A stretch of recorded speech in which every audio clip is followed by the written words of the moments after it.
దానికి తగినట్లుగానే మన ప్రియతమ ముఖ్యమంత్రి శ్రీ నారా చంద్రబాబు నాయుడు గారు మన next generation visionary leader Shri Nara Lokesh గారి ఆధ్వర్యంలో మన ఆర్థిక మంత్రి గారు తన మొదటి బడ్జెట్ ను అసెంబ్లీలో ప్రవేశపెట్టారు.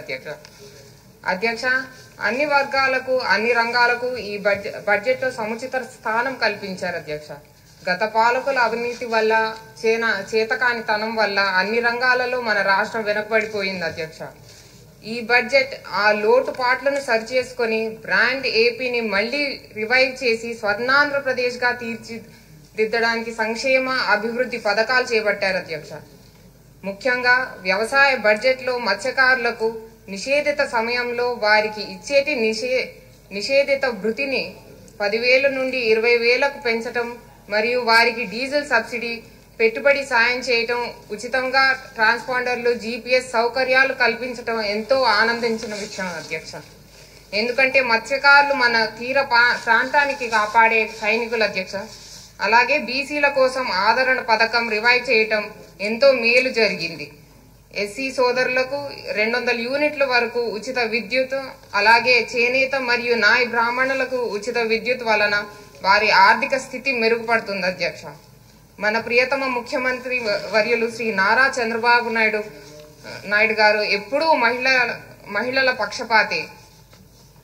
మన ఈ రంగానికి ఒక నాన్ కాంప్రమైజ్ అప్రోచ్ గా తీసుకెళ్తారు. అధ్యక్ష ఈ రంగానికి అందుకు నిదర్శనం ఇవాళ ఈ సభలో ఇంతమంది లేడీ ఎమ్మెల్యేస్ ఉండడమే ఒక నిదర్శనం. అధ్యక్ష అలాగే సెల్ఫ్ హెల్ప్ గ్రూప్ మహిళలకు ఆర్థికంగా ఉపయోగపడుతుంది. అధ్యక్ష ఐసిడిఎస్ పథకం ద్వారా పోషక ఆహారం అందించడం, అంగన్వాడీ వర్కర్లకు జాబ్ గ్యారంటీ, పెన్షన్ గ్రాట్యుటీ మరియు జీతాలు పెంచడం ద్వారా మన ముఖ్యమంత్రి వర్యులు శ్రీ నారా చంద్రబాబు నాయుడు గారు వారి యొక్క ఎలక్షన్ ప్రామిసెస్ నిలబెట్టుకోవడం జరిగింది. అధ్యక్ష అలానే అధ్యక్ష యువతకు ఉపాధి కల్పనకు స్కిల్ డెవలప్మెంట్ ద్వారా ఎంప్లాయ్మెంట్ జనరేషన్ చేయటం, చేంజ్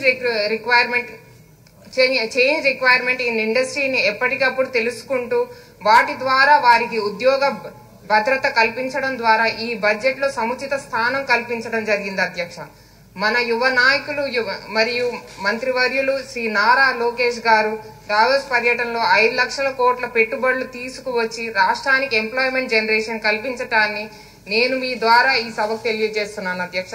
అధ్యక్ష అతి తక్కువ కాలంలో మన ఎన్డీఏ ప్రభుత్వం ఇచ్చిన హామీలన్నీ చాలా మటుకు అమలు చేస్తున్నాము. పెన్షన్లు, అన్నా క్యాంటీన్లు, అర్చకులకు, ఇమాంలకు పెరిగిన పెన్షన్లు ఇవ్వటం వచ్చిన 6 నెలల్లోనే చేసి చూపించడం జరిగింది. అధ్యక్ష ఈ కార్యక్రమాలు చేయటం ద్వారా మన ప్రియతమ ముఖ్యమంత్రి శ్రీ నారా చంద్రబాబు నాయుడు గారు నూతన శకానికి నాంది పలికారు. అధ్యక్ష ఇదే స్ఫూర్తితో వారి నాయకత్వంలో ముందుకు వెళ్తాము. అలాగే శ్రీ నారా లోకేష్ గారి ఆధ్వర్యంలో స్వర్ణాంధ్రప్రదేశ్ సాధించుకుంటాం. అధ్యక్ష ఈ అవకాశం ఇచ్చిన గౌరవ అధ్యక్షుల వారికి శ్రీ నారా చంద్రబాబు నాయుడు గారికి, అలాగే యువ నాయకులు లోకేష్ గారికి, డిప్యూటీ సీఎం గారికి నా ధన్యవాదాలు. అధ్యక్ష మామిడి గోవిందరావు గారు, ఆదినారాయణ రెడ్డి గారు. ధన్యవాదములు అధ్యక్ష. సంక్షేమం, అభివృద్ధి, సుపరిపాలన లక్ష్యంగా పనిచేస్తున్న మన ప్రభుత్వం 2025-2026 ఆర్థిక సంవత్సరానికి ప్రవేశపెట్టిన బడ్జెట్ ఆంధ్రప్రదేశ్ పునర్నిర్మాణానికి పునాదిలా నిలుస్తుందని దృఢంగా నమ్ముతున్నాం. అధ్యక్ష రాష్ట్ర గతిని స్థితిని మార్చే సానుకూల ప్రగతిశీల బడ్జెట్ను ప్రజల ముందుకు శ్రీ నారా చంద్రబాబు నాయుడు గారు ఆశీస్సులతో ఆర్థిక మంత్రివర్యులు